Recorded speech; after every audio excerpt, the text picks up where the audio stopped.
TikTok. Donc, comme je disais, c'est une stratégie pour bloquer le PDCI, pour combattre le PDCI. Bédié doit être enterré et puis après maintenant, on pense au nouveau président. Mais il n'est pas encore enterré, il est là. Comme si le nouveau président, lui aussi, il était l'ennemi de Bédié. Il attendait que Bédié meure plus rapidement, il va venir s'asseoir. Alors qu'il n'a rien à voir avec ça.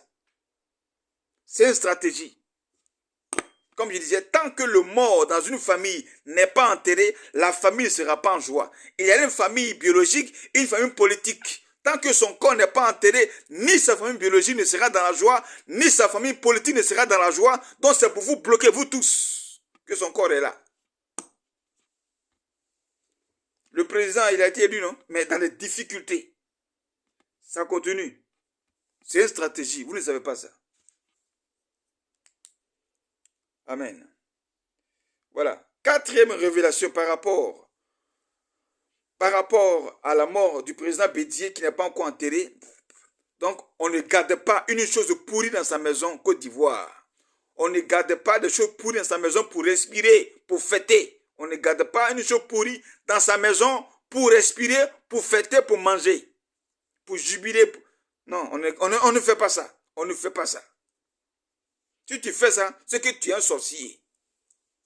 Celui qui fête dans des funérailles est un sorcier. Il souhaitait la mort de celui qui est mort.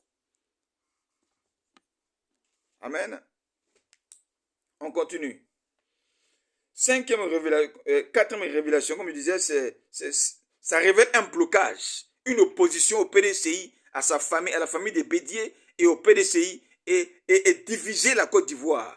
Parce que pendant qu'on parle de la CAN qui se tient là, il y a une partie de la Côte d'Ivoire qui sera dans la joie et une partie qui sera dans le deuil. L'année tire à sa fin. Une partie de la Côte d'Ivoire depuis le centre qui sera attristée dans un deuil et une partie qui va danser. Vous pensez que c'est normal ça? Un chef est mort et le pays est divisé. Une partie dans la joie, une autre partie est en deuil. Un chef est mort. On peut faire ça? C'est normal ça? Ça veut dire que ce chef-là, on s'en fout de lui. Amen. Ce chef-là n'était pas chef. C'est un chef banalisé. Une personne connue, reconnue mondialement, internationalement, nationalement en Côte d'Ivoire. On peut le traiter comme ça, son corps. Même le corps de l'ennemi qu'on maltraite, ça veut dire que vraiment on voulait sa mort. Amen. Il a été combattu de son vivant jusqu'à même son cadavre est combattu. Vous ne voyez pas ça? Ouvrez les yeux s'il vous plaît. Ouvrez les yeux.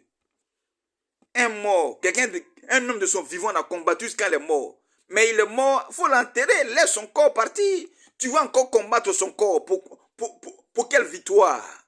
Il est déjà vaincu, il est mort. Tu sais encore quelle victoire dans sa mort? Non. Ce qui est mort est mort. Ce qui est mort n'est plus à combattre, ne fonctionne plus. On se débarrasse de ce qui est mort. On ne garde pas ce qui est mort. Et ici, les Blancs ne gardent pas les morts longtemps. Hein. Quand un parent meurt dans une famille des Blancs, là, 3 jours, 4 jours, on l'enterre. Même ici en Italie, l'ancien Premier ministre Berlusconi est mort. Seulement 4 jours, ils l'ont enterré. C'est fini. 4 jours, ils l'ont enterré. Blancs ne gardent pas le mort comme en Afrique. On garde un mort comme on dirait un trésor, une bonne chose. Une bonne chose. Un mort gardé dans une morgue, c'est de l'argent mort, l'argent perdu. Un temps mort. On doit enterrer le président Bédié pour libérer la Côte d'Ivoire, parce que la Côte d'Ivoire doit avancer.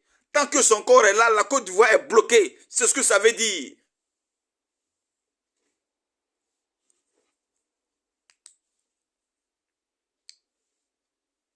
Vous parlez d'émergence. On peut émerger avec un deuil. On peut se développer dans un pays avec la mort. Chaque jour en Côte d'Ivoire, il y a des morts, des sacrifices, des gens qui meurent. Le pays se développe. On peut se développer comme ça.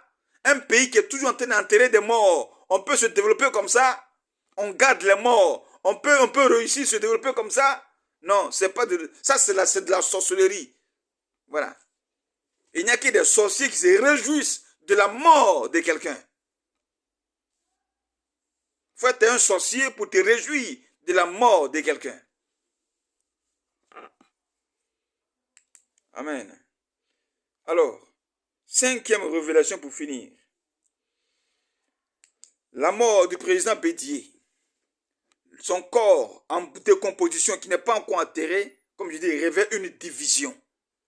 Division depuis le centre de la Côte d'Ivoire contre le sud.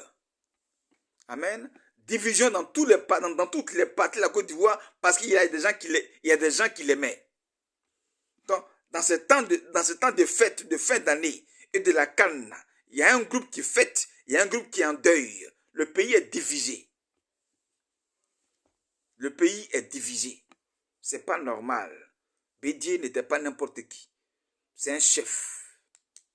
Houphouët-Boigny, en 2 mois, il a été enterré.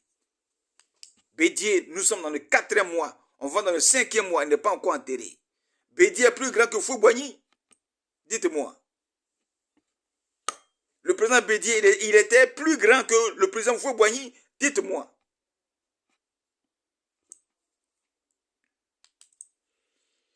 Alors, 6e révélation, alors, ça veut dire quoi? Ça révèle un cœur attristé, voilà. Un cœur attristé, un cœur insensé. Qu'est-ce que la Bible dit quoi? La Bible dit quoi? Il dit, il est mieux d'aller dans une maison de deuil que d'aller dans une maison de festin. Car c'est là la fin de tout homme. Et celui qui prend la chose à cœur,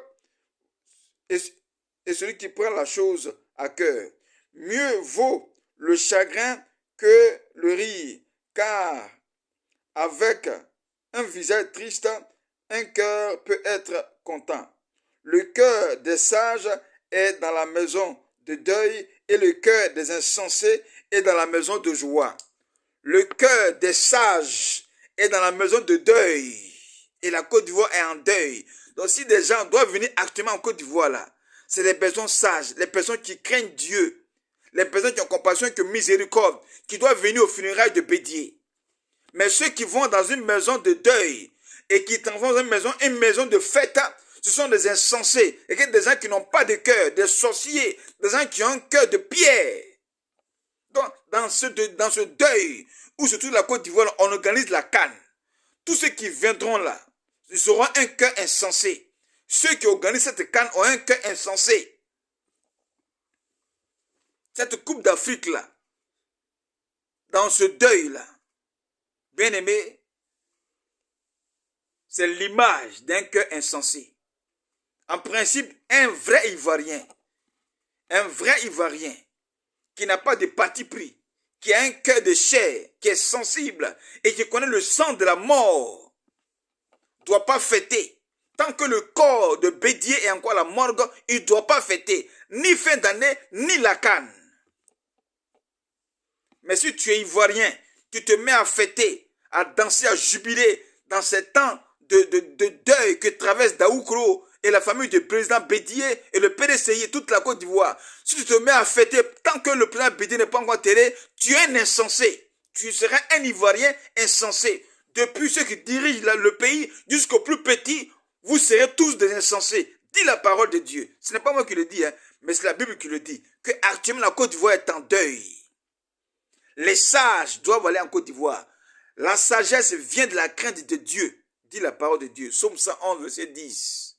La crainte de Dieu est le commencement de la sagesse. Donc c'est celui qui craint Dieu qui est sage et qui peut aller en Côte d'Ivoire parce qu'il y a deuil. Il ne va pas pour danser.